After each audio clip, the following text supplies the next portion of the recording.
भातकुली तालुक्यात छत्रपती शिवाजी महाराज महाराजस्व समाधान शिबिर 7 मार्च ते 15 मे पर्यंत आयोजित करण्यात आले होते। या शिबिरामध्ये अनेक लाभार्थ्यांना विविध योजनांचा देखील लाभ देण्यात आला। ही योजना महाराष्ट्र सरकारने सुरू केली असून गोरगरीब जनतेच्या हितासाठी आहे। मुख्यमंत्री देवेंद्र फडणवीस, उपमुख्यमंत्री एकनाथ शिंदे, उपमुख्यमंत्री सुमित्रा पवार, महसूल मंत्री तथा अमरावतीचे पालकमंत्री चंद्रशेखर बावनकुळे यांच्या संकल्पनेतून गोरगरीब जनतेच्या सोयीसुविधेच्या अनुषंगाने छत्रपती शिवाजी महाराज महाराजस्व समाधान शिबिर या शिबिरामध्ये सर्वच विभागाचे स्टॉल लावून गोरगरीब जनतेच्या समस्या देखील जाणून घेतल्या। तहसीलदार अक्षय मांडवे यांनी अनेक लाभार्थ्यांना मार्गदर्शन देखील केले। 15 मे रोजी कोल्हापूर महसूल मंडळमध्ये या शिबिराचा समारोप कार्यक्रम विविध मान्यवरांच्या उपस्थितीत पार पडला।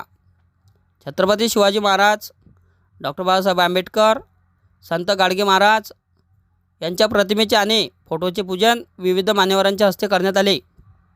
या कार्यक्रमाला भातकुलीचे तहसीलदार अक्षय मांडवे, नायब तहसीलदार चंद्रकांत मेश्राम, निराधार विभागाचे नायब तहसीलदार मंगेश सोळंके, कोल्हापूरच्या सरपंच सरला इंगळे यांच्यासह ग्रामपंचायत सदस्य, ग्राम महसूल अधिकारी एस गिल, मंडळ अधिकारी स्वाती इंदुरे, संजय पवार, ग्राम महसूल अधिकारी यांच्यासह मोठ्या संख्येने परिसरातील मंडळातील ग्राम महसूल अधिकारी कोतवाल उपस्थित होते।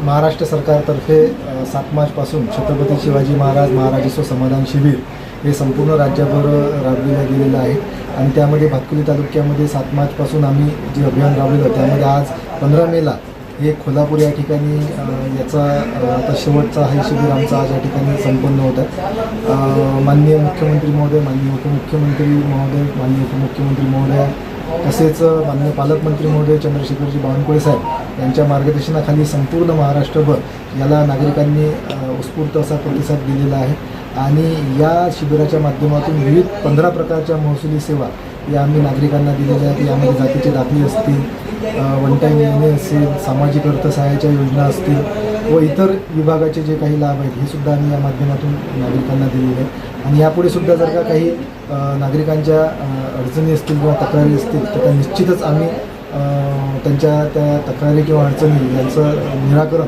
आम्ही या कालावधीत आता पुढे सुद्धा करणार आहोत। सोबतच आपल्या माध्यमातून मी सामाजिक अर्थसहाय्य योजनेचे जे लाभार्थी आहेत त्यांना एक आवाहन करू इच्छितो की हयातीच्या प्रमाणपत्राच्या संदर्भात त्यांना आता सत्यापन ॲपवर म्हणजे घरबसल्यास त्यांना सत्यापन ॲपवर त्यांनी त्यांची नाव नोंदणी करून सत्यापन जर केलं तर त्यांना तहसील कार्यालयात सुद्धा यायची आवश्यकता नाही आहे। ते घरबसल्यासुद्धा त्यांचं सत्यापन करून त्यांचा लाभ जो आहे तो पुढे चालू होऊ शकते।